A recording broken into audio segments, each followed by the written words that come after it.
Evening, everyone, and thank you for taking time out on a Saturday evening. I know you have been sleeping late because of the Euro Cup, but this time around, when we have the Euro Cup and when you see a lot of sponsors on the Euro Cup, similarly during the IPL, whatever you saw as sponsors, I think most of them have probably gone up as startups and then established themselves as large companies. Who else than Anuj to guide us through the maze of startup investing? And as we all say that Leke Prabhu Ka Ram, we have Ram also with us who will take us through post the call if you have any queries. Before I hand it over to Ram and Anuj, just a quick recap on what Sapient is all about. And I'm also very delighted to welcome all the patrons of Symphonia here, which is our associate company. That's a company which started in February of this year, and I'm happy to share that we are about 1200 crores there with six partners in five cities. And Amit Basu is heading that venture pretty successfully. So, welcome to all the patrons of Symphonia as well as that of Sapient. Ram, can you go on to the next slide? So we now are about 29,000 clients and about 7,800 crores of assets under management. And all of these assets under management are of yours, not of Sapient. So tahe dil se shukriya for that 7,800 crore number. It's good to be a billion. And we'll soon be guiding towards more of billionaires amongst you, courtesy Anuj and his team at Venture Catalyst. So today's session is going to be interesting even for me because I am a novice when it comes to startup investing. And I'll be urging every one of you to keep your pen and pads ready. Note down things what Anuj speaks of. And then, Anuj, whenever we have questions on the chat box or through the panel, I think you will answer all of them pretty quickly. So, Ram, over to you. Welcome to everyone at Sapient and Symphonia family. One more important announcement was we had a stake in a portfolio management company, which is Tamohara, and this happened on the Republic Day of the country, 26 January of this year. So now on the product side also, apart from mutual funds and bonds and all of that, we also have a PMS service in place. Also, one important announcement is, of course, Venture Catalyst, wherein first corporate partner to distribute venture capital products to all our esteemed clients. Thank you, Anuj and his team, for giving us this opportunity to take the product to all the customers of Sapient and Symphonia. And last but not the least, one more important announcement what I have to make is Saurabh Bhatia, who is head of DSP in fixed income today. We are delighted to onboard Saurabh Bhatia onto the Sapient platform and Symphonia platform. And Saurabh is going to join us on the 16th of July of this month. So we are going to make a robust beginning on the fixed income side. And today we all know that we are struggling to do 3-4% on the fixed income. With Saurabh there, I think you will have income and that will be fixed also on a pretty longer time period. So with all of this, I will hand over the session to Ram. And Anuj, welcome. And Ram, you can take over the proceedings. Thank you very much. Nilesh Bhai is just joining us, as I understand. Still cannot see him on the panel. Good evening, everyone. The idea of today's event is to take us through the interesting journey of investing into startups.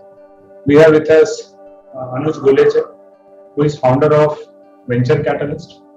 And he has not only founded an angel network of Venture Catalyst, but the entire ecosystem, which I think only few people in the world have done it. He's invested in 115 startups so far and has been mentoring so many startups, even who are not invested so far. We'll have Nilesh Bhai joining us very soon, who is the president and managing director at Kotak AMC. He's also chairman of AMFI and member of Prime Minister Economic Advisory Council.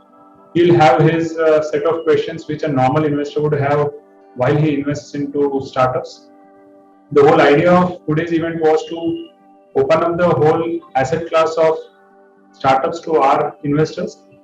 How to manage risk, how to create portfolio, how to evaluate startups is something which we learn from Anuj with his experience. And with Nilesh Bhai joining in, he'll guide us through how to look at this asset class, what kind of asset allocation can be done while investing into these startups. So over to you, Anuj. We soon have Nilesh Bhai joining us. Sure. Thank you, Amit. Thank you, Paresh Bhai. Thank you, Ram. And the entire Sapient team. I think you guys have given some amazing updates on actually building almost $1 billion AUM to start with. And that is the buzzword across the startup ecosystem in 2021.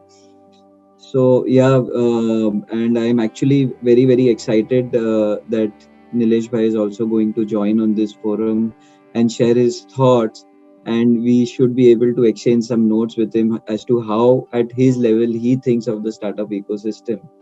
And what I would want to try and do is just share my experience, my thought process. When I started doing angel investments since 2014, I also entered this space with the thought process of learning something new beyond our existing ecosystem. Yes, investing was an important factor of entering into this asset class, like all of us. But more importantly, how I can be more active and how I can learn something more from entrepreneurs, from investors, from peer network. And I'll try to share a lot of my experiences and thought processes which I have gained in the last 6 odd years, and then co-founding Venture Catalyst since 2016. So, startup ecosystem is transforming. Underlying, if we see what is actually getting transformed, is it just a startup ecosystem, or are they impacting everyone's day-to-day life? Whether it is economic impact, whether it is social impact, whether it is financial impact.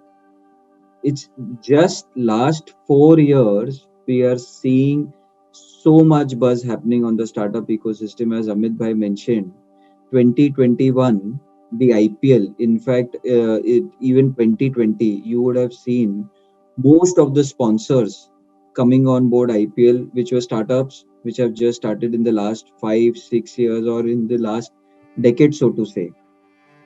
It's not just stopped there, but in the last 2 years, what all of us have seen is a lot of startups actually acquiring stakes in companies which have been established for more than 2 decades, 3 decades.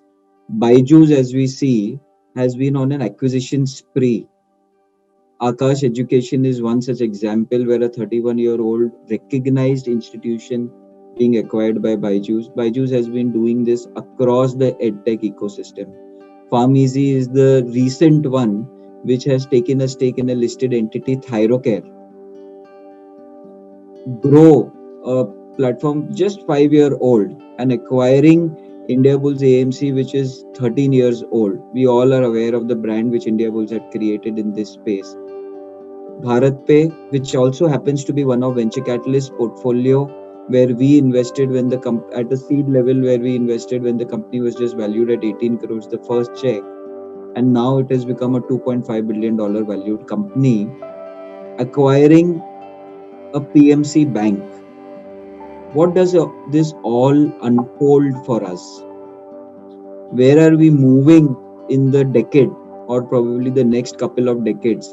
And India coming into the spotlight since last year, April 2020, when Jio raised so much capital from global investors, and it went on raising, and there was everyone who wanted to put money in Jio. In fact, a lot of our global LPs reached out to us whether they could get access to investing in the Jio platform.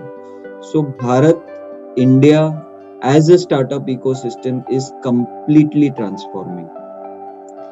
Why is so much money being poured into these companies? One of the things which we feel is this capital is going into the digital infrastructure. The digital infrastructure the founders are able to raise this capital at much higher valuations as compared to traditional businesses. And then these mergers, acquisitions happening is where the physical and digital are meeting each other. 2021 literally has been the year where we can't say just a sprint, but much faster the startup ecosystem has been moving. 2011, there was just one unicorn which was created, and 2021, where are we? Today, we have 50 plus unicorns in the India startup ecosystem. 2021 calendar year, every 10 days, literally every 10 days, one new unicorn has been created in the startup ecosystem.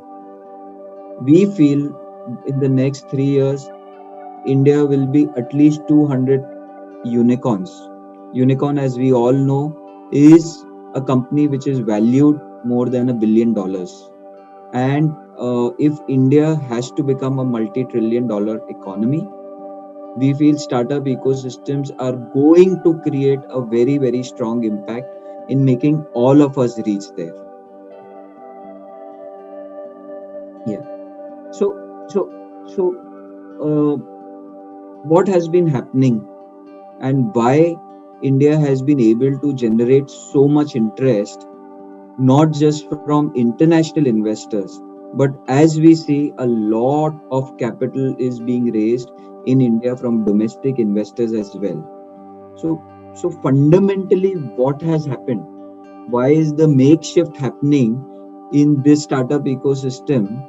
Is what one need to understand, and we will share a couple of our 2 cents on that. Most important thing which has happened in the last 5 years, and particularly since 2014, the government has given a lot of push to the startup ecosystem. There is a lot of visibility which has been created by the central as well as state government with respect to this asset class. What has that resulted into? There is a lot of visibility. It has endured a lot of corporates to get into the ecosystem. Slowly but surely, government is also bringing a lot of regulations, lot of policies, which is making domestic investors invest in startups. The fact that India is creating so much wealth in the unlisted space, all investors, whether it is large corporates, large family offices, HNIs, retail, salaried, everyone wants a bite of this startup ecosystem. And therefore, a lot of players like us, like venture capitalists, are coming up and trying to bring this asset class to each and every individual in the country. And on the other side, the entrepreneur ecosystem is mushrooming at the ground level, at the university level. There is so much importance which is being given to this aspect that you see a graduate coming out, whether it is a graduate or a postgraduate. If you ask him what does he want to do, he would say, I want to do some kind of a startup. Investable, not investable, that is fine, but he wants to go on the business side.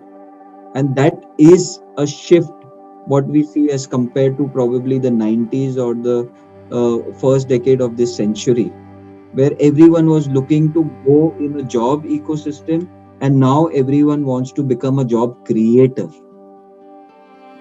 Another important aspect slowly is a lot of global interest has started coming into the startup ecosystem, where investors from international geographies have been putting a lot of capital. Yes, we have been hearing about the SoftBanks of the world, the Tiger Globals of the world, the Sequoias of the world who are putting money.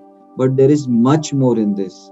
There was a lot of capital coming from China, which since last February 2020, the government has brought some regulations where that capital has stopped. But apart from that, whether it is US, whether it is Europe, whether it is Southeast Asia, We have in fact seen a lot of capital coming even from Australia into the India startup ecosystem. And why is this so?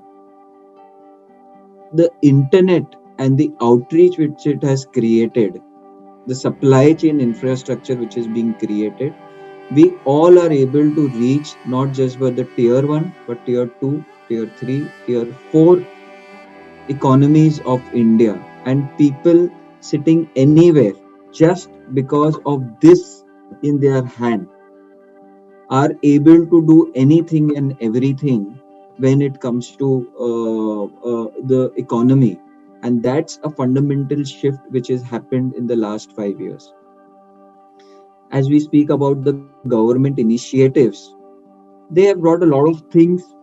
Recently, they announced a Startup India Seed Fund scheme, which is a 945 crore scheme, where they want to set up and give grants to at least 300 incubators, and probably give grants to more than 3,000 plus startups in the next 10 years.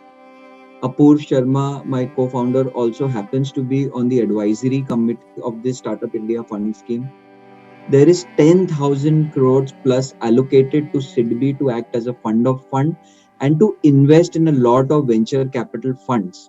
They are putting almost equal to 20% as a matching capital to the fund investors. There are more than 300 plus startups which have already gained grants and exemptions from the government. So fundamentally, the question next comes from an investor perspective. When we talk about startups, how do you actually select a startup? What happens when you have to evaluate a startup? What are the factors when, as investors or venture capital investors, we see when we are looking at a startup? Most important thing, and this applies to all our investment activities, is you are looking who is the person you are backing. What is the credibility of that person? What is the integrity of that person? What is the capability of that person? And sometimes, as venture capitalists, we also have a fundamental rule where we try and see whether the founder has a demonstrated evidence of luck playing in his life in the past. A lot of trust is given to founders and their abilities. 70% of our evaluation stops there. Then, of course, we look at what is the idea which the founder has got, what is the scalability of that opportunity. A lot of entrepreneurs are starting companies. Not necessarily they are investable opportunities from a startup perspective. They could be good profitable businesses, but if they are in the brick and mortar space, or if they are not scalable enough to create value in the journey as an investor, we may not invest from a VC investment perspective. You can always be a partner who is generating regular cash flows, but you generally avoid such companies when you are evaluating as a startup. The other important aspect is, at our stage, we generally invest at a pre-revenue or early revenue stage where there is limited traction. We go out in the market and try and see whether there is a product market fit and whether customers like the product, whether this product will be sellable, and whether this will be able to generate revenue in the future. So these are some ways on which we put our trust on evaluating a startup. But as I said, primarily it's about the founder. And I believe this is what we also follow when we are investing in other asset classes, whether it is public market, direct listed, mutual funds, real estate. This fundamentally remains the factor. Going forward, I would just like to share some thoughts on what is generally a life cycle of a startup. And we hear a lot of things and terminologies about a friends and family round and multiple rounds which a entrepreneur would go through when he is raising money. So just putting some thoughts around that, is typically anyone who is intending to start a company, what would he do? He would put his own capital. he would go to his family and try to take some capital from there, or he would go to his friends, colleagues, experts, advisors, and raise the initial round. It could be anywhere between 30 lakhs, 50 lakhs, or a crore, which is generally called a friends and family round, to build the product, to build the MVP of that company. Once he has seen some traction, that is when people like us would come into the picture, and we then try and put some angel money. Why is it called angel money? You are, as in the first external investor in the company. You don't know the founder earlier, and you are evaluating them and putting, and alongside this capital, you are also trying to provide some support, whether it is market access, hiring, connections, compliances. As an angel, you are trying to come on the company, put some money, and also support. Generally, these rounds are anywhere between 2 crores to up till 15 crores, is where it is a mix of angel round, seed round, but these terminologies keep on evolving and changing. Typically, a Series A from an India perspective is where the company ends up raising anywhere between a 20 crore to a 50 crore kind of a round. Sometimes it goes to as a 100 crore as a round, and subsequently the rounds are much larger, much bigger, and they go from a Series B, Series C, and maybe a private equity or an acquirer or a corporate investor would come, where the company would end up raising anywhere beyond 100 crores, 150 crores. In the life cycle, we have started seeing now a lot of startup companies which have started in the last decade are now going to the IPO. Yet to be seen how the market reacts to it in India. Globally, US stock market, out of the top 10 companies, you would see top 5 or 6 companies are startups and are creating value on the Nasdaq. Anuj, pardon me for interrupting you here. Nilesh Bhai has joined us. Nilesh Bhai, could you kindly enable your video, please, from your. Hi, Ram. I will. Thank you so much, Nilesh Bhai, for joining us. Anuj, you can start off and make this conversation a bit more interesting with Nilesh Bhai as well. Yeah. So in fact, it is great that Nilesh Bhai has come on the call probably, and this is one of the right slides where Nilesh Bhai can also share his thoughts.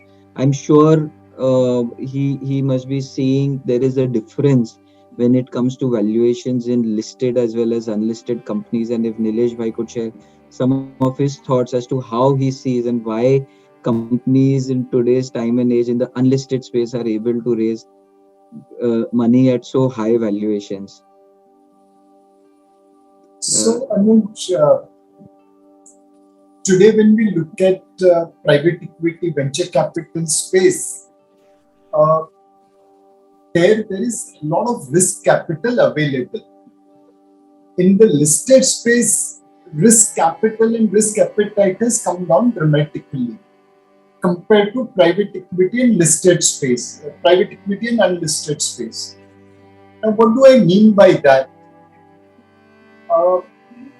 If you look at listed Indian equity, it's dominated by domestic as well as foreign portfolio investors. Insurance, mutual funds, retail put together are almost equal or bigger than foreign portfolio investors. Within foreign portfolio investors, we have index funds, ETFs, which have gained prominence in recent times. Now, they all come with finite amount of risk.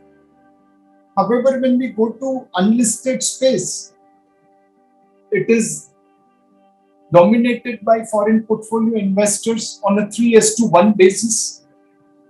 Domestic capital is rarely available. Majority of big companies are owned by foreigners.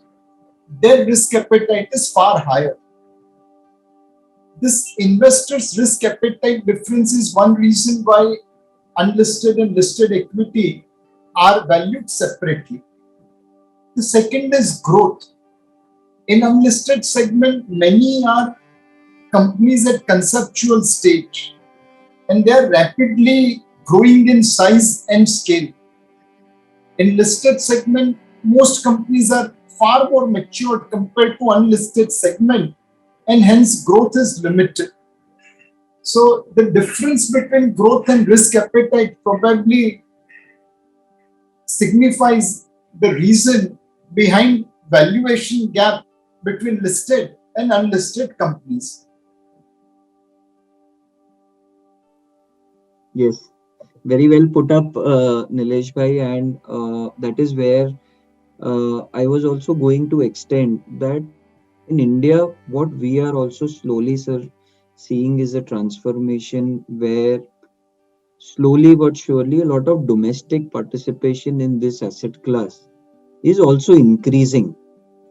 In the last 5 to 6 years, that participation is increasing drastically, and we are, as venture catalyst, we are seeing money flowing not just from the metro cities, but in fact a lot of money flowing from tier 2, tier 3 cities as well. We have so much participation happening from places like Dehradun in Uttarakhand, or something like a Siliguri on the east side, or probably Indore is where a lot of capital is coming. In fact, places like Ahmedabad, Gujarat, as a state, is contributing so much capital to the early stage startup ecosystem.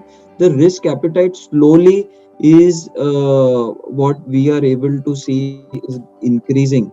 In fact,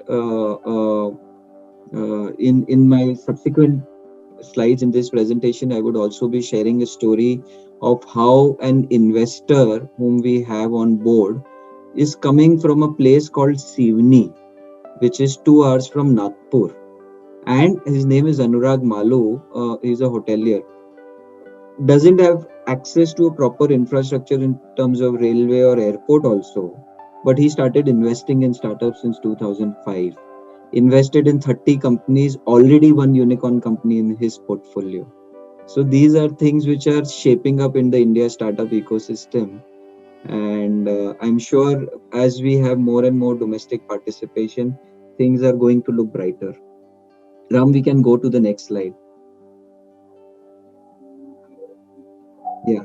So very quickly, I would just want to share a little bit about Venture Catalyst, the ecosystem which we have tried to create.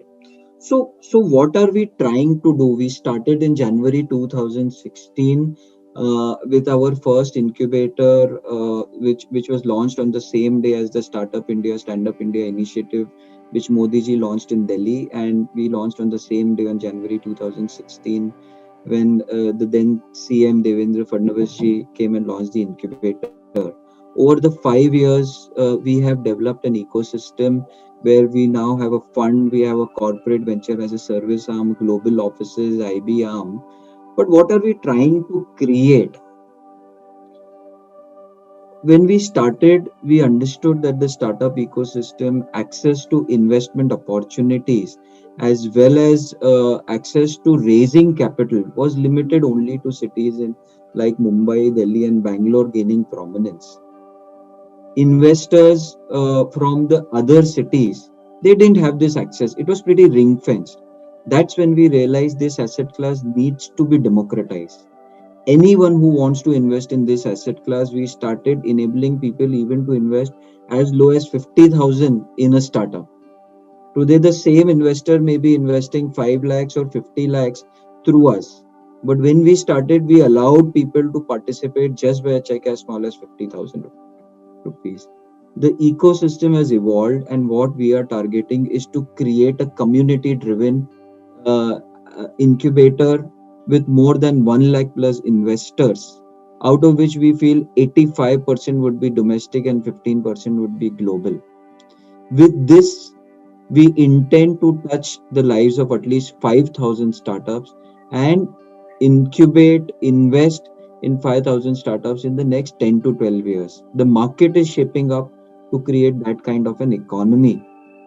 And if we are able to do that, we are sure to touch more than 1 million lives through these startups, the products which they sell, the people which they employ, the cities where they will reach out to, the technology which will be built. it is going to transform completely. So this is something which is a mission which we have set. Where are we in terms of this mission today? We have already invested in 160 plus companies as we speak. More than 5,000 plus investors in our network. These are coming from 41 cities in India. After we started Mumbai, the next office was Surat, the next office was Raipur, then Lucknow, then Dehradun, then Siliguri, Indore, and likewise, apart from being present in our metro cities, we expanded to places where people didn't even know what is a startup. And therefore, what we had to do, have such initiatives where we went on educating a lot of investors and done at least more than 1000 plus master classes to educate investors about this ecosystem. There is a lot of money flowing, liquidity is not the issue, but educating the investor how to invest, when to stop before entering is very critical. For investing in these 170 companies, at least 21,000 plus startups have gone through our funnel. So less than 1% of the companies which have come to us have actually got the money. India today is 70,000 odd startup ecosystem registered. 30% of that is what we have already gained in terms of market share. Started in 2016. Since 2017, we have been ranked most active in India. 2019, we were ranked globally number 7. 2020 for the calendar year, we were ranked globally number 3. The only Indian entity in the top 20 list. All the other players in the top 10 have been in existence for more than a decade or 15 years. We just tried to do that within a span of 5 years of our existence. Just a little bit more on our India presence, and you can see places like a Rajkot, a Jaipur, an Agra, Faridabad, Vapi, Goa, Nasik, very deep rooted, creating an enabling atmosphere. Everything is what we cannot do, but we have tried today. Say for example, people like Sapient, they are expanding this to their investor community. So we have tried to create an enabling atmosphere. Our global presence of Venture Catalyst is also there in UAE, UK, US, Singapore. We launched Thailand and Nepal just recently. Getting money from outside India to invest in the India market. We are not investing outside of India. So that is what we have been trying to do on the Venture Catalyst platform. We have created an overall ecosystem of not just investing in startups, but for the first 36 months of the startup journey is where we have been able to create our presence. There is a fund which is a SEBI registered category 1 AIF. Ram, if you could just move to the next slide, please, which is called 9 Unicorns, where we are putting the first check, replacing the friends and family round, which I just mentioned about, and trying to bring our network into play to support the founders at that level. Once the product is built, we take it to the community where we put anywhere between 3 crores to 15 crores. And our corporate arm helps and gives business to these startups. We then take these startups for global delegations, access to those markets, raising capital from those markets, engaging with that community. So from end to end in 36 months, for the first 36 months of a startup journey, we are giving them visibility of capital. अपने पैसा डालने के बाद में the value will be created only if the startup is able to raise more money.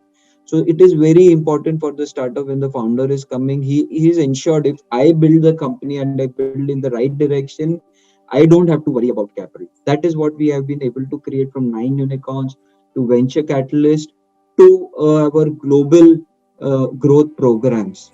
Also getting access from corporates, from our 5,000 plus investor network in different regions is what we have been able to try and build. And that is one major difference why Venture Catalyst is recognized in India as the most active and the largest player. Moving forward in terms of our ecosystem, just a little bit on the kind of companies in which we have invested. We have a negative list where we don't invest in non-veg, liquor, leather and tobacco, and otherwise we are investing across the sector. in 170 plus companies where we have already invested in, there is less than 10% mortality ratio. I would like to repeat, less than 10% of mortality ratio. When you hear the word startups, a lot of people say that 1 out of 10 companies will be successful and rest may or may not give money. We have tried to turn the tide absolutely upside down, and there is a lot of thought process and reasoning behind that. We have been able to get exits in the hand of investors. Actual someone who invested in Bharat paid 10 lakh rupees.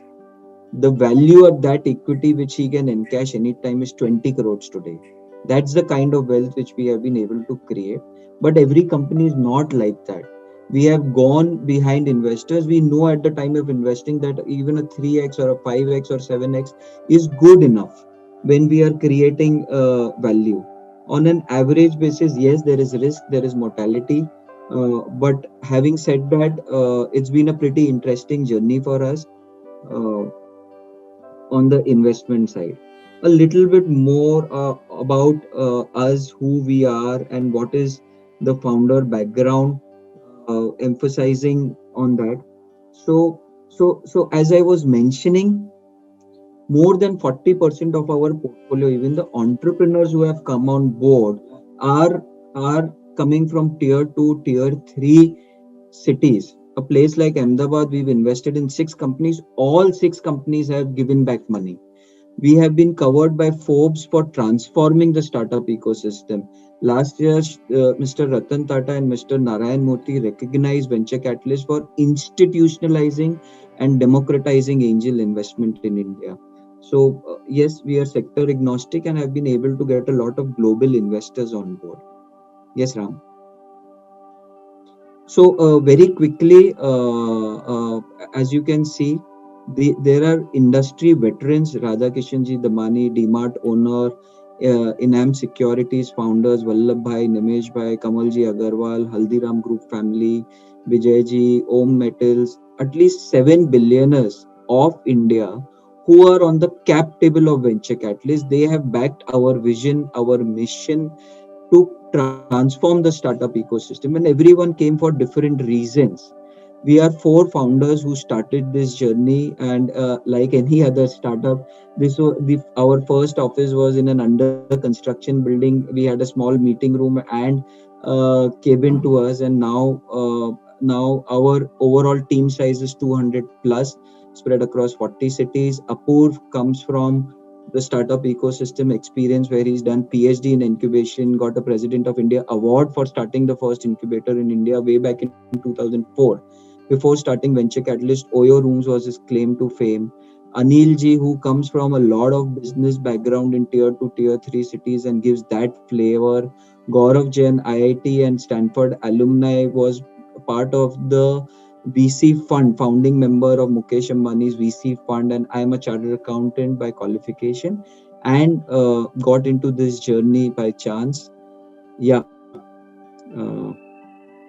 So this is where I would like to share some of the myths which are associated with startups, and would want to make it a little bit more interactive, taking views of Nilesh Bhai also and others on this panel on different myths. Yes, Ram, we can start. So whenever we hear the word startup, the first thing which comes to the mind of people is, yes, probably it's technology and some disruption which is happening. When we invested in 2016 in a company called Beardo, no technology involved.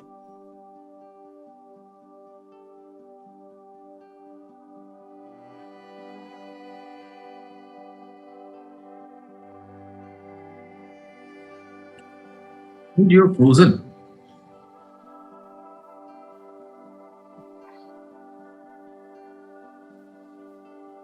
Can you hear me? Anuj, we can hear you now. Yeah. So we started backing a lot of FMCG. Anuj, basically you said the first myth was no technology involved and you froze. So you should not talk about technology not there in startups. That's why you froze again. So what we feel is, yes, technology is an important aspect, but tech in a lot of businesses is an enabler to scale the businesses and grow the businesses. we have invested a lot of FMCG products which have given multiplier returns to investors. So Nilesh bhai, your thoughts on this particular aspect when we hear the word startup and fundamentally the shift of the consumer economy is coming. Your thoughts on this particular aspect? So, Anuj, we are in a world where every business will have technology. Yeah. Technology is not just an app or a website or an internet address. Technology is all about utilizing to create lower cost, better services, expansion of market. I think going forward, there will be companies which are not using technology to improve and companies which are using technology to improve. The first set will, like dinosaur, become extinct, and the second set will continue to prosper. A bank is supposed to be lending and borrowing money, but in HDFC Bank, Mr. Aditya Puri described himself as a technology company. His successor is also talking about hiring 500 engineers for revamping technology. So, no matter which business you are in, you will have to use technology to survive. I don't think so. We have the luxury of not using technology. Yeah. And within that, if you can find companies in FMCG, in pharma, in food, in retailing, who are using technology to create better product, lower cost, improve services, expand market, they will have what we call Sone Pe Suhaga. Anyway, a business like Fasos, which I believe will be a food company, it's an evergreen business. बस मतलब कुछ भी हो जाए दिन में 3 बार तो अपने को खाना ही पड़ेगा. And now if they are using technology to make it available at a cheaper price in a better hygiene quality all over India, it's like Sone Pe Suhaga. You are getting evergreenness of a food business plus adventure or extra benefit of a technology. So that combo will create wonder. Yeah. Yes. Agree. So generally the second myth, and whenever an investor thinks specifically for new investors, they ponder upon round names defining the quantum. But today what we are seeing, so when I had invested in Oyo as a first check, their first check was what 30 lakh rupees at that point of time, and it was called a seed round. Gradually 2016 it became 3 crores. 2018-19 it became 10 crores as a seed round, and today we are seeing companies raising even in the likes of 100 crores, 150 crores, 200 crores, which is the first round. So there is a lot of capital which is flowing in the first round, and typically this is happening where serial entrepreneurs have started coming into the ecosystem, and investors feel that if they are backing an idea, let the idea have so much capital that they can perform and prove the product rather than asking the founder to go in the market to raise again and again. Yes, Ram. So this is one of the most important point which generally comes up on a regular basis. How do you value a startup? And this is something which is fundamentally a question which probably remains unanswered at a lot of times. But in our experience, and there is a logic behind it, we as venture capitalists are very, very early stage investors. At that point of time, historically, there is no fundamental business numbers to value a company. It is only the founder's capability and the market size and the product which he is bringing on board, where typically we end up saying, okay, for the next 18 to 24 months or 36 months, this founder will require this much capital. Let us first arrive on that number. What is the capital which the founder will require for the first 18 to 24 months? For a particular company, it could be 70 lakhs. For another company, it could be 3 crores. And then there is generally a thumb rule which we follow. A founder must dilute probably in the range of 10, 15, 20% equity at that stage. And the valuation has become a byproduct of the capital which is getting invested and the range of equity which is taken from the founder at that point of time. At every round, at least till the series A or series B stages, this is how a company is being valued. It is a fact, and which needs to be absorbed when we are entering into the startup ecosystem as an investor. The valuation is a byproduct of the money which is being invested and the equity which the investor intends to take. They leave sufficient equity on the table for the founder to maintain his interest into the company for long term. All of us need to be wary of the fact that the founder is the last one to take a laugh. The value which is being generated for the founder, typically they don't get any secondary exits or cash in hand. It is the value of the equity which is holding, which keeps on increasing. It is only us as investors which exchange hands from time to time when we are entering and when we are exiting. So these are typically how a company is being valued. I know it is very different as compared to public market when we see, and public market where sales numbers or EBITDA numbers or profitability or those metrics are being applied to. But in the startup ecosystem, it's pretty different. Would be very happy to get some thoughts of Nilesh Bhai on this particular aspect. So, Anuj, when you are valuing a startup, you are neither valuing business, you are nor discounting future.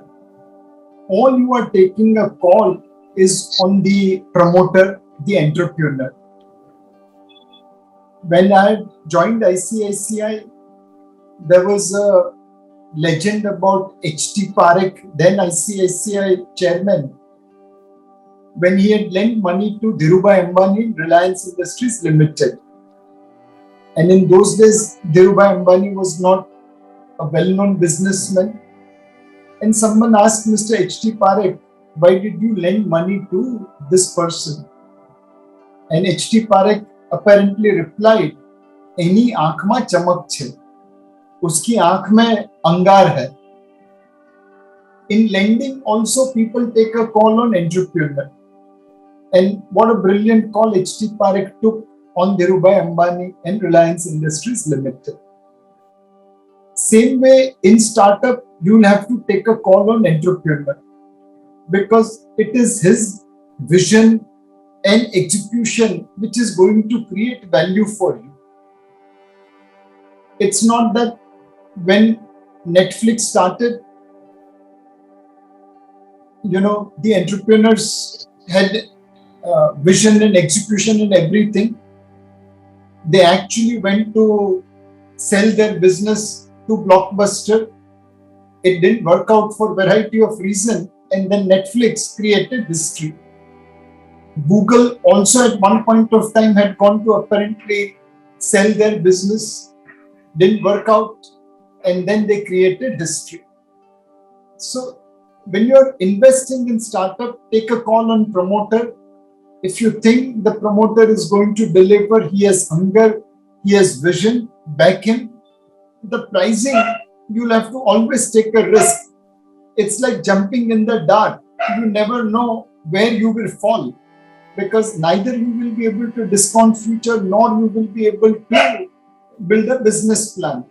In the startup, you are taking a call on promoter. Absolutely, I agree, sir. And one such example which I would also want to give in the venture capitalist portfolio There was a company called Coinex. It was a crypto exchange. We invested at probably a 10 crore valuation in the business of a crypto exchange. At one point of time, it went on to become the largest exchange in India and was generating revenue of almost 3 crores a day, which was Wow. adding to its bottom line. February 2018, the government came with a regulation that this is being banned. And after we invested, the company had raised multiple rounds. At one point of time, we were almost at a 50 times of valuation of our entry price. Because of this ban, the company had to shut down that business. But the founders went on to pivot, and because of their capability, they went into a different business market altogether. We are still invested in that company. In the new business, which is called Flowbiz, the company is again valued at $130 million. So I would reiterate the fact what Nilesh Bhai is saying, that money is going on the founder primarily, and the value is being given to the founder always. Yes, Ram. The next point is, a lot of people have been saying that startup ecosystem is risky and there is a lot of mortality. We agree to that. But fundamentally, like any other asset class, the way we think is, why is this mortality so high? You need to follow an investment thesis when you are investing in startups. You need to have the diversification strategy like any other asset class. You diversify across sectors, across stages, across regions. Try to put your money across different baskets. This investment is not a binary investment. It cannot be 1 or 0. Even if a company is going to give you 2x, 3x, 4x in a time horizon of 3 to 5 years, in our mind, it's a very good bet. You should invest in those companies. On the other side, you need to take risk, and even if the company goes down, it is fine. But fundamentally, it can go to a 20x, 30x at an average portfolio level. If you are able to make money, it is good. At Venture Catalyst, we have less than 10% mortality. What are the reasons for this? Even after 5 years of track record, we realized that earlier, even a very good founder and with a good idea was raising limited capital and was trying to go to the market again to raise more capital. And they failed to raise more capital because the breadth of the market is not there. And that was one of the key reasons. So that's why we see so many founders raising upfront so much capital, and which has reduced mortality. Second, there is a thin line between advisory and interference. We as investors should always be on the side of advisory and try to support the founder. We have backed the founder and try to just provide network support or whatever support he requires. Don't enter the shoes of the founder and try to tell him how the business should be run and should not be run. And you should look at this asset class from a long term perspective, at least with a horizon of holding assets and churning liquidity only after fourth or fifth year in your portfolio once you start investing. And it's an ecosystem play which we have brought on board to reduce the mortality of the startups. uh, a little bit about how a question which keeps on coming, that okay, पैसा तो डाल दिया, but इसमें exit है क्या, liquidity है क्या? Yes, we agree the liquidity is not as high as compared to public market, but it is increasing.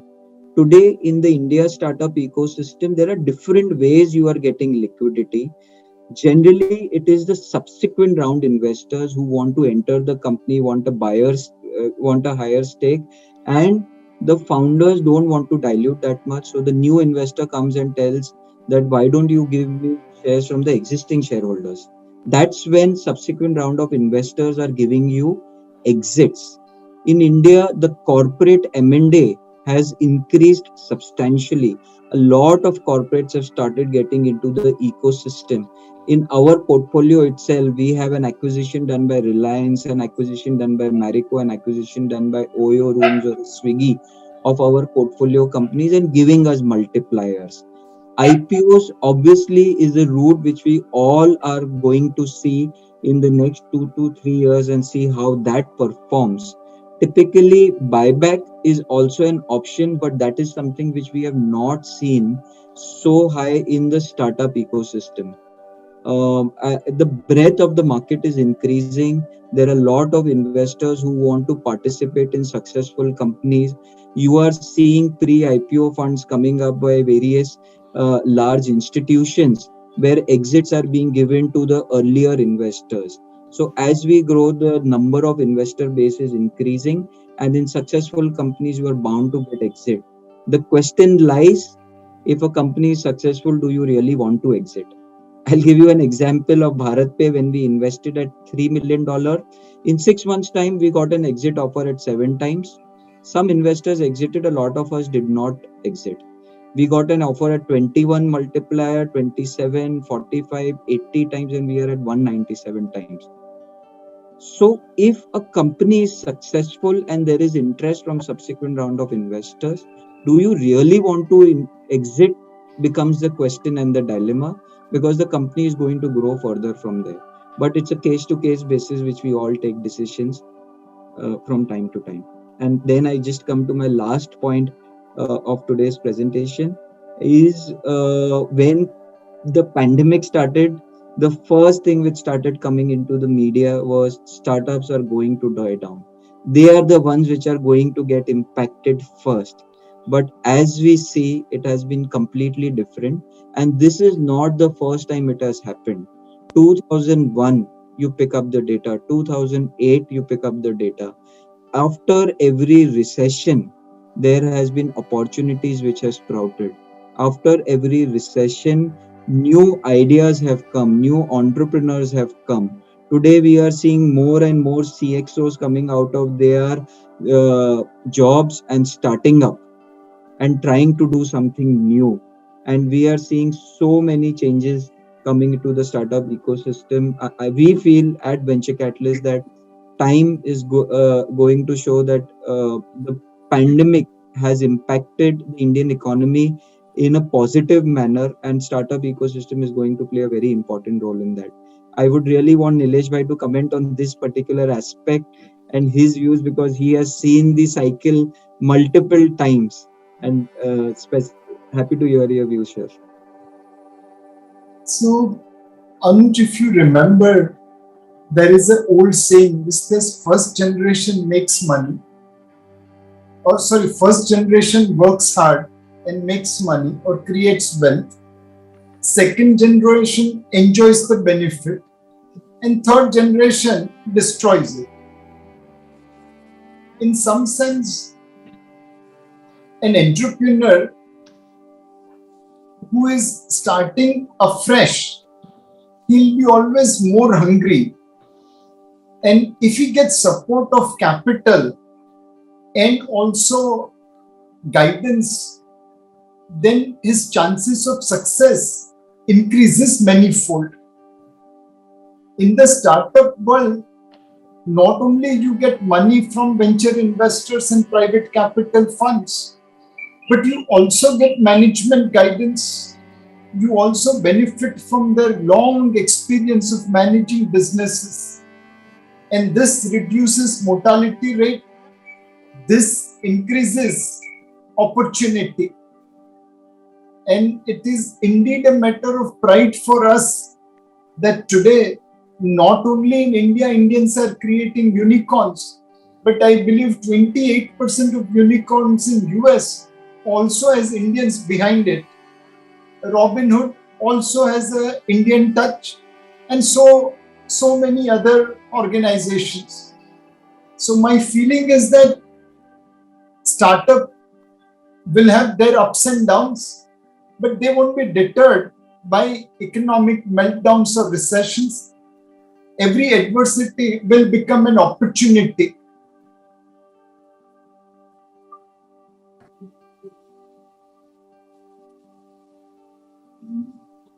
Yes, sir. Absolutely. Ram, I would like. Thank you so much, Anuj, and thank you so much, Nilesh bhai, for letting us, get enlightened on this whole space with so much of wisdom and so much of newer things being told at this point in time to us.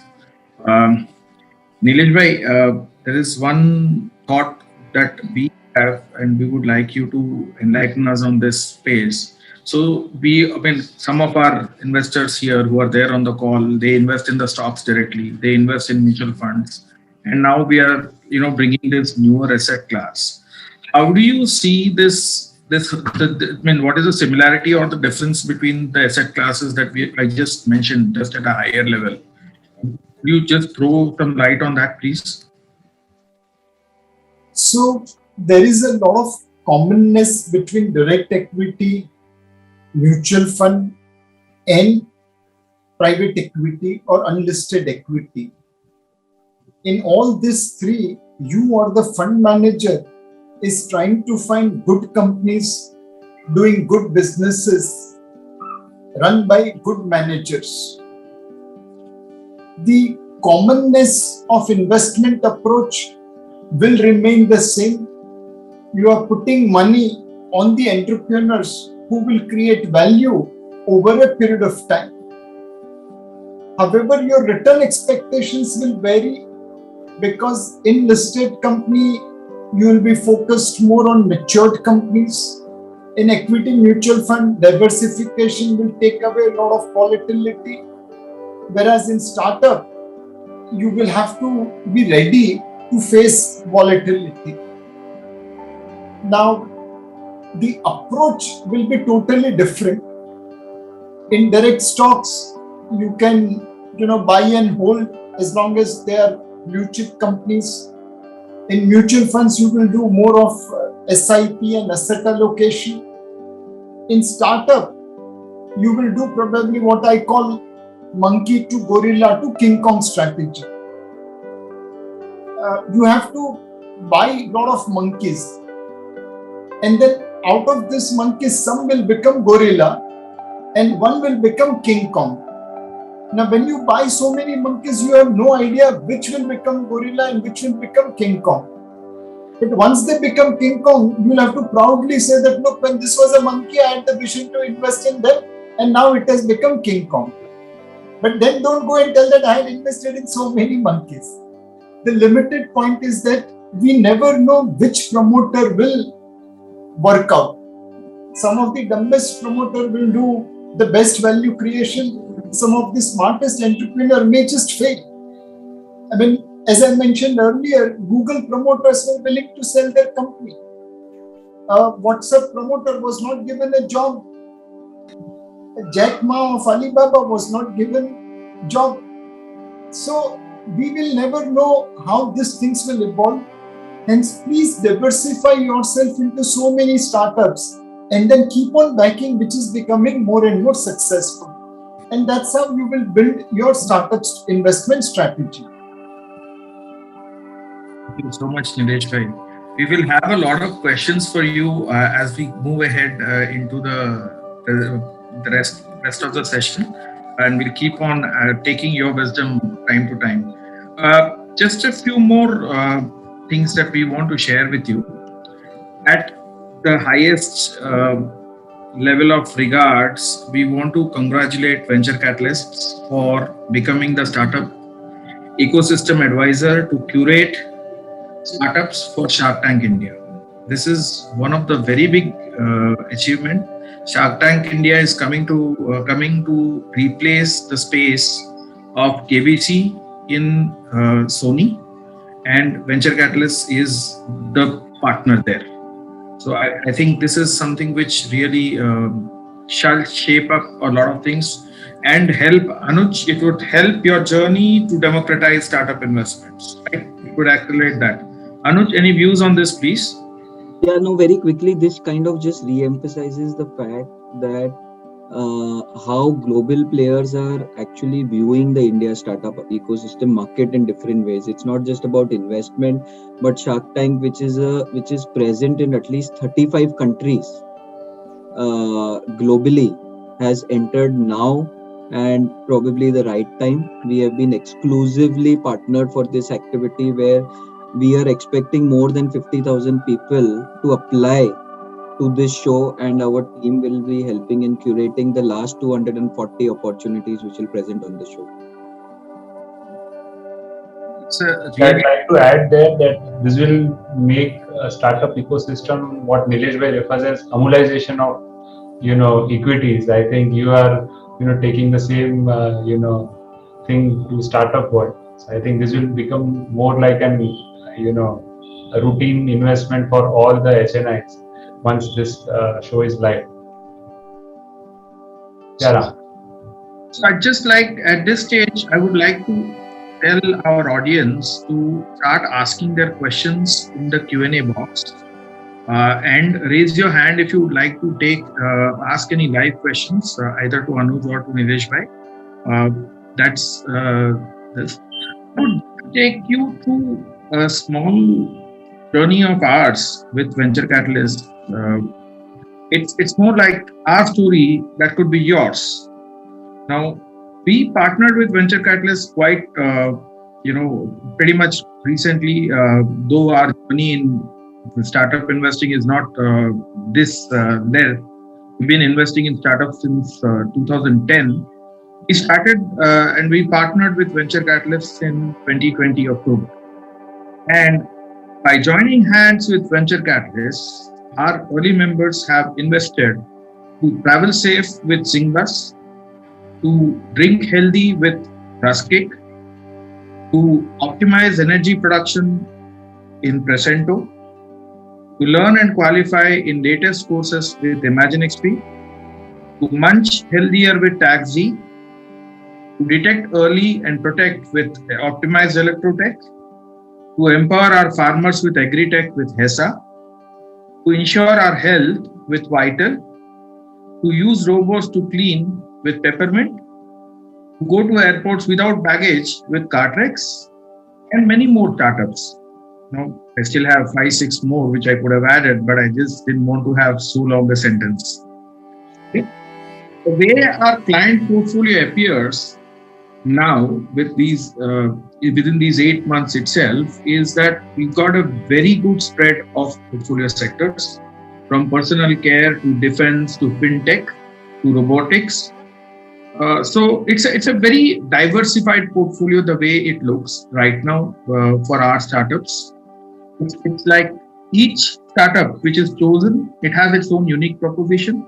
It's got strong promoter credentials, sound business model, market tested products, strong co-investors, and all of which have potentially the ability to give multi-X returns. That's the reason why we invested in this. And by the way, this is the level of curation that we did, or a choice that we exercised on top of the 70 odd startups that were presented so far in our journey with Venture Catalyst. Even you can do this. Our story can be yours. How can that happen is if you start investing in startups in a portfolio approach. So in the portfolio approach, we suggest our investors to look at investing in multiple startups, 15 to 20 startups of varied sectors. You must stay invested for long.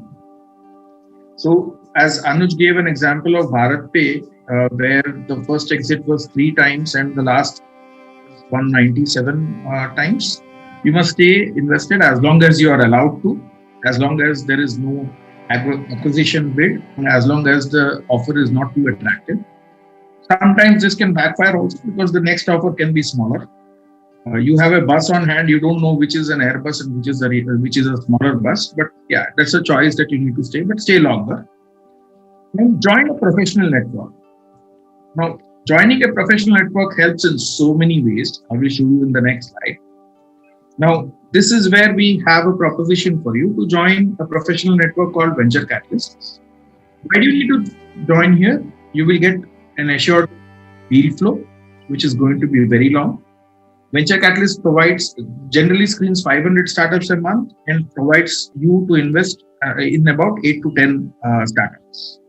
And these are chosen very carefully. There is also a very strong due diligence layer that works behind the scenes to ensure that the companies are right. And there are situations where even if there are adverse observations, the deal is called off even though there are investors who are lined up and who have committed to the particular startup. So that is one added thing that Venture Catalyst does. It reduces the ticket sizes. to as low as 5 lakhs. It helps you to construct portfolio because you know what you bought already. You can add on to the next startup the way you can pick and choose and create your construct portfolio. The fourth is post investment support. So this is something which is extremely important. And based on our own experience, this is something which is weak in multiple networks, at least a few that we have been party to in one way or the other. Then you can become a lead investor. So if you're an expert in a particular segment and there is a startup which comes from that segment, you can take a lead and you can actually help the startup grow further. You can do peer-to-peer networking, you can do event participation, you can share knowledge, you can have business synergies with the startups or with the members. I think, this is where we take a pause and we will take a small poll and then we'll start asking questions, please. So this poll, I'll just give a half a minute here. Thank you so much. Now we shall have some questions. Let's take some live participants. So any other thoughts that you can share in terms of valuation, Anuj? Yeah, so fundamentally, I think some participants have raised hands, as I can see. Are we taking a question live, or I should I respond? We were trying to get some people live, but I'm not able to allow. They're not able to unmute. Ask to unmute. I would like to here highlight a little bit more, Ram, on treating this asset class as like any other asset class. One also needs to understand that the risk and reward in this asset class. So probably to start with, maybe deciding on how much capital they want to allocate for a continuous period of 3 years, and then decide on what size of portfolio they want to build. The churning typically happens from the 4th or 5th years as per our experience. People have also started deciding on allocating some money maybe through an AIF structure so that it can be managed capital and then doing direct investments. That is also something which people have started doing in this asset class. I can see one of the questions where someone is asking on what is the exit strategy in case of an emergency. Typically, this asset class is an illiquid asset class in that sense. There needs to always be a buyer whenever one needs to have an exit. However, at Venture Catalyst, what we have tried to do more and more, we have tried to create a parallel ecosystem where even if the next round is not happening, but because of the vast nature of our investor network and size of our investor network, a lot of people who have not been able to take bites in certain companies earlier, they would want to replace an existing shareholder by giving an exit. It cannot be promised, but we try and ensure that if there is an emergency, something like this can be taken up. There is an interesting question. Yeah. Is around what would be the minimum net worth recommended for investment in this asset class for an investor who doesn't have any exposure at this point in time? So SEBI has come with certain regulations where they now have started guiding that the norms for an accredited or a professional investor for this asset class is 2 crore rupees. That could be considered as a base for someone who would want to look at this asset class. But if you want to start investing in this, probably having an allocation of anywhere between say 25 lakhs to 50 lakhs a year is a good guidance, and then trying to deploy the same amount of capital over a period of 3 years every year will be something which one should look to do. There's another question. In startup space, which sectors do you foresee immense growth in the upcoming 5 to 10 years?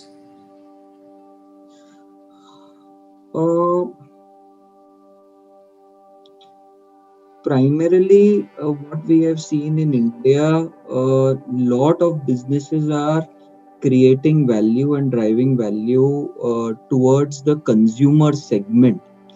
Within consumer, there will be a lot of businesses. We are seeing after the Flipkarts and Amazons and Snapdeals of the world coming and targeting the tier 1, tier 2 cities, a lot of businesses are now focused on targeting customers at the tier 3, tier 4 base, because there is an outreach possible and the infrastructure which is getting built to serve such customers. So, a lot of businesses which will have the target audience in those regions are being created. Purely from sector perspective, we are very long term in our thought process, and are seeing segments in the gaming and content sector picking up quite well. Also, there are a lot of businesses around fintech which are being created, uh, because fintech as a theme speaks about lending, speaks about payment, speaks about insurance, speaks about wealth, and more inclusive economy is shaping up. So fintech is something which we are very bullish on, and our portfolio has also given us very good returns on the fintech asset class side. Pure consumer products, there is a lot of innovative products which are coming up, which are serving to niche markets and are also able to create value. So these are few segments where we have our eyes on. Nilesh bhai, what is your view on this in terms of sectors that will make an impact, particularly for the startup world? Ram, my recommendation is that in startups, go with the promoter. If you are with a good promoter like Mr. Premji, like Mr. Fakir Chand Kohli, like Mr. Shiv Nadar, like Narayan Murthy, you will create wonder in IT sector. If you go with promoters of Global Tellis, Ferdy Software, Pentamedia, Silverline, you will lose out even in the technology sector. So it's all about promoter in the startup ecosystem. A good promoter will figure out a way, even in a bad industry, how to create a place for itself. Ram, with your permission, I would just want to check with Nilesh bhai. Before Nilesh bhai had entered, I was speaking about how a lot of new age companies are taking stakes or acquiring or doing M&As of a lot of businesses which have been established for more than 2 decades, 3 decades. How does Nilesh bhai look at that phenomena shaping up, and how it holds for India when such kind of transactions are happening? So Anuj, if the future will be combination of both physical world as well as a digital world, you will require a space on the cloud to service customer, but you will also require a feet on the street to service customers.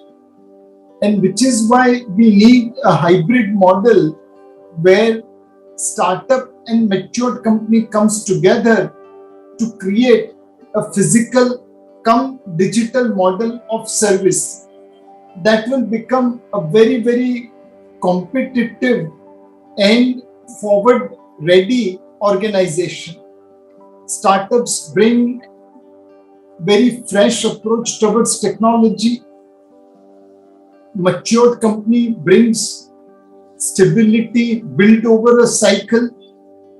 The agility of startup, the freshness of using technology to solve problem for a startup, along with stability and the wisdom of a matured company built over business cycle, that combination will create winners over a period of time. So I think this trend of startup and matured companies coming together through acquisition, merger, whichever way you call it, will define future, and they probably will become very successful companies in the days to come. Thank you so much, Nilesh bhai. Um, uh, Anuj, how do you see, there's a question here, how do you see the future of AI and robotics, the way as we look forward the next 5 years? Yes, so we all understand that robotics as an ecosystem is gearing up. It has already started creating some impact in the healthcare system. Today, even a lot of hospitals have started using robots for doing surgeries, and we have started seeing the impact of that, the accuracy which it brings to the entire piece. So there are at least three companies which Venture Catalyst has also invested in when it comes to robotics on industrial applications, on healthcare, even on the renewable space. So this space is definitely there to grow. In fact, what we are seeing is there is like just Nilesh bhai just mentioned, we see there is going to be a lot of participation by corporates in this space where they would acquire such new age robots to bring in efficiency into their systems. We just invested in a company which is creating robots which clean solar panels. That's an amazing product which is actually impacting the efficiency and the bottom line of a lot of companies which use renewables. You also showed a company called Peppermint, which is used in cleaning, and it has an industrial use as well as use in retail and institutions as well. So robotics as a space is definitely there to grow. AI fundamentally is being built since the last 5-6 years, and we are seeing a lot of that impact in our day-to-day life already, where data is being collected through AI, where a lot of our decision making is being maneuvered by the apps which we are using by using AI. So it's a very, very promising space. A lot of investment has happened in this space already in India, and we definitely are optimistic about it. Thank you, Anuj. There's a question for Nilesh bhai. With compliments from the questioner on your views that you should invest on the entrepreneur and not on the any other aspect when it comes to startup investing per se. He has a question. What about the product service fit? Don't you think that is important alongside with the entrepreneur? So when I say focus on entrepreneur, it doesn't mean that we ignore basic things. I mean, of course, the business has to have something of a potential. The business vision should be either to launch a better product or create a services or expand the market without incurring costs or improve efficiency or productivity. Somewhere those basic ingredients are necessary, but the most important ingredient is the promoter, the entrepreneur, who is going to convert this vision into reality, who is bringing that freshness with which he can approach a solution. So other things being equal, promoter, management will be the differentiator between a success and a failure in any organization. Thank you, Nilesh bhai. There's a question which I think you can also help us with a broader question here, Nilesh bhai. How do you sidestep survivorship bias while making an investment decision in startups? A very important question, and there are two ways of playing it out. One, diversify yourself in as many startups as possible, that the whole survivorship bias starts working in your favor. Something akin to monkeys to gorilla to King Kong approach. The second thing, and which probably people who have that kind of capabilities should experiment, uh, there are so many people who have money as well as wisdom. They give the money, but they don't share the wisdom. Now, what if, let's say, we bring a group of 10, 15 senior professionals having different experience in various aspects like sales, marketing, HR, administration, technology, and so on and so forth. And they start guiding these startups. They are not only giving money, but they are also giving wisdom from their gray hairs. That combination will improve success or survivorship of that startup. So either we create diversification or we become advisor to the startups to ensure that they become more successful. So Dinesh bhai, on that note, it was just yesterday that the first session of Startup Scouts happened at Venture Catalysts with exactly the same objective, where Venture Catalysts want to identify some specialty knowledge bases in the form of members and their skills to start helping and mentoring startups in that space. Anuj, would you like to share your views on the question and on the Startup Scouts thing as well? Yes, Narendra bhai. Nilesh bhai, this question is to you. I think I have already posted that question also. I just wanted to know, what do you think about the investors putting into money in listed company vis-a-vis unlisted company? And do you suggest any amount of sort of a percentages that one should take a call? I'm talking about normal investor who is regularly investing since say around 20 years plus. So Narendra bhai, listed investment is more about finding less volatility and moderate return compared to startups. Now within listed you have large cap, mid cap and small cap, and micro and mini cap. More you go down the capitalization, you are going nearer and nearer to the unlisted space. In micro cap, mini cap, it is possible to find 20 baggers, 50 baggers, and it is also possible to find where you lose 100% of capital. In the large cap segment, it's very difficult to find 5 baggers and 10 baggers also, but it's also difficult to find where you will lose 100% of your capital. Though there could be some exceptions in all the rules. But when you are moving towards unlisted segment, private equity segment, venture capital segment, then it's all about higher risk and higher return.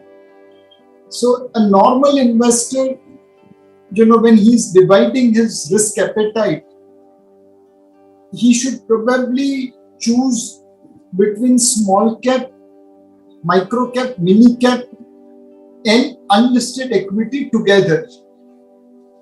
If you don't want to invest in small cap portfolio, you can replace it with venture capital portfolio. If you don't want to invest in venture capital portfolio, you can replace it with small cap, micro cap, mini cap portfolio. If you want, you can create an average also between them. So effectively, the venture capital investments will go in the bucket of high risk and high return. Yeah, that's true. What you say is absolutely right. However, considering the risk reward, vis-a-vis investor who is investing since 20 years in a capital market, is aware about all risk involved into listed company and unlisted company.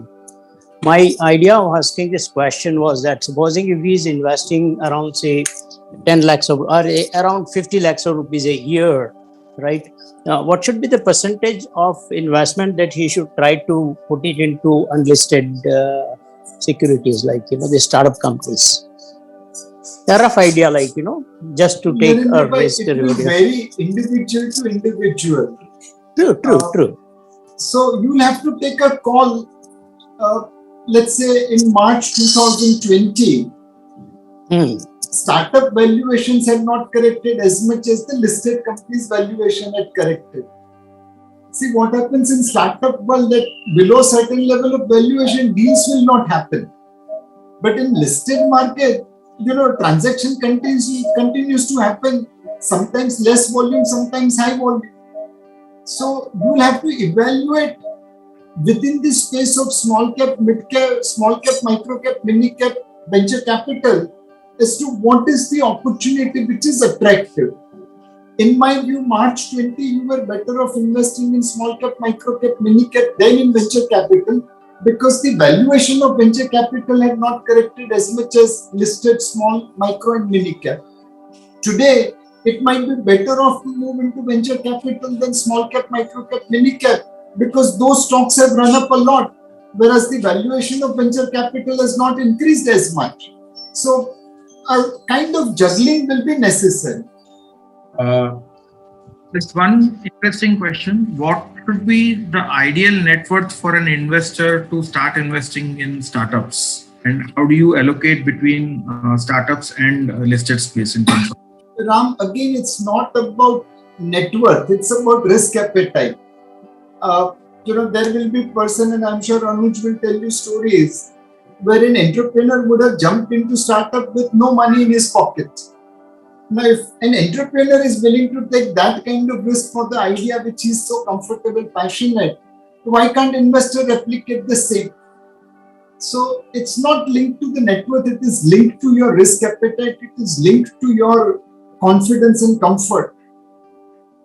If you get a good promoter, and I'll give you an example of Kotak Bank. I think in mid-80s, Uday Kotak started Kotak Mahindra Financials. And at that point of time, he collected money from his friends as an equity investment. Now, a 1 lakh rupee invested in the mid-80s, today is worth probably about more than 1,000 crore.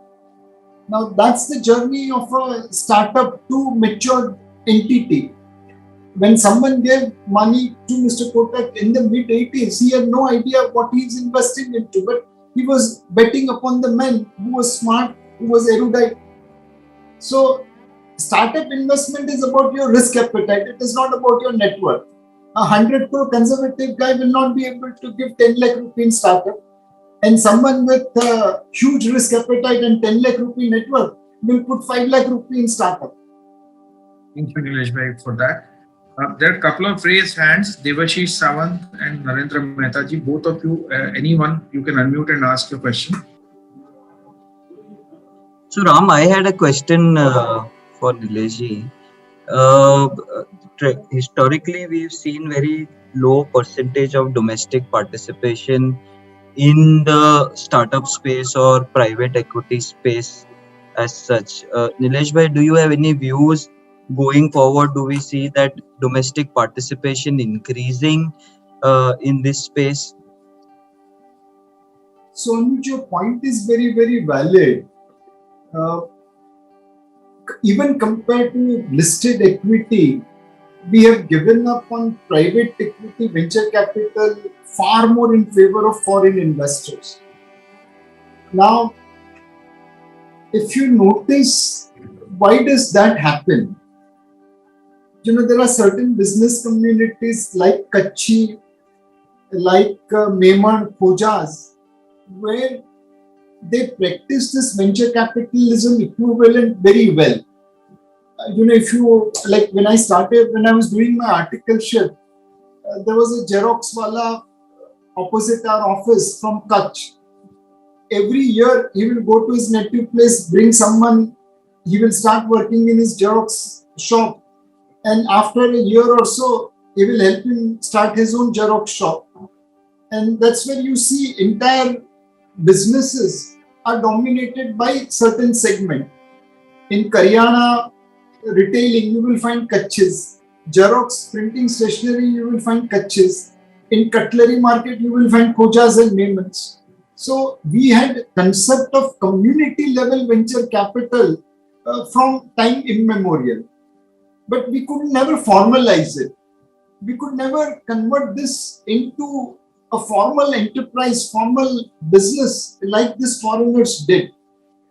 And they then, recognized Indian entrepreneurship abroad. As I mentioned, in US, Indians will be less than 1% of population, but they contribute 28% of unicorns founded in US. So this foreign private equity investors, venture capitalists had good experience of Indian entrepreneurship. They knew what our managers were capable of doing. And instead of waiting for Indians to come to US and start startup, they said it might be better to go to India and find them. So they came here in search of Indian entrepreneurship. And we were never able to formalize this community-based startup, community-based venture capital. And which is where probably we lost this game to foreigners. Majority of our startups are owned majority by foreigners. But I think now time is changing. As you mentioned, now people even from Dehradun are investing into startups. Your kind of people are doing a great job in democratizing startups. Even person with 5 lakh rupee investments will be able to start investing in startups. So we are better late than never kind of approach. But I hope and pray that what we did in Kutchi community, Khoja Memon community, we are able to do in India as a whole. Thank you so much, Nilesh bhai. I think to all of you, we've just run out of time, but I have one last question, and Nilesh bhai, this will be to you. Help us understand how you see the government and its intervention or support to the startup ecosystem. How do you see that happening? Because, one of the things which the government is saying and is growing regularly is on ease of doing business in India. And I think that's not about the large corporates in any case, because the large corporates and listed companies were doing business anyway. I think that is going to help the startup industry in a big way. Could you just help us understand? That would be our, the crescendo at which we are signing out for this meeting from you. So Ram, all of us Indians have developed that special view that we believe India is growing despite government. India growth is actually constrained by government. And whenever there is a problem, we want government to intervene. Now, both things cannot be true. On one side, you believe that government is a problem, and on the other side, you want government for every problem. So what we need to create is a balanced where government plays as a regulator and not as a player. See, अभी ये euro football चल रहा है. What if referee is a player as well as referee together? Well, then the game will not be played properly. There will be no fun. So what we need is government drawing the boundaries within which businesses will operate. Government should act as a watchdog, as a regulator. But as long as that entrepreneur is playing within the boundary, give him the freedom. If he's playing by the rule, please don't stop the game. Only when he endangers the rules of the game, then show yellow card or a red card.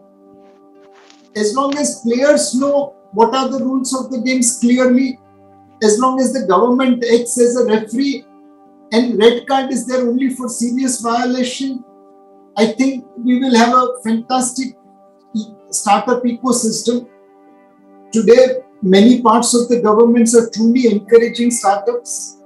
And my feeling is that the way government encouraged India's IT industry, they should continue to encourage India's startup ecosystem. Give our entrepreneurs freedom, they will go and conquer the world. Thank you so much, Nilesh bhai, on that. Thank you, all of you, for sparing your time on a Saturday evening. I'm sure this would have been very enlightening session for all of you. I've learned a lot from this session. Nilesh bhai, special thanks to you. Anuj, thank you so much for all your insights. And from the entire team of Sapient and Symphonia, I would thank all our audience who have joined in. Have a nice evening. Thank you so much, everyone. Thank you. Thank you, Nilesh. Thank you, Anuj. Thank you, Ram.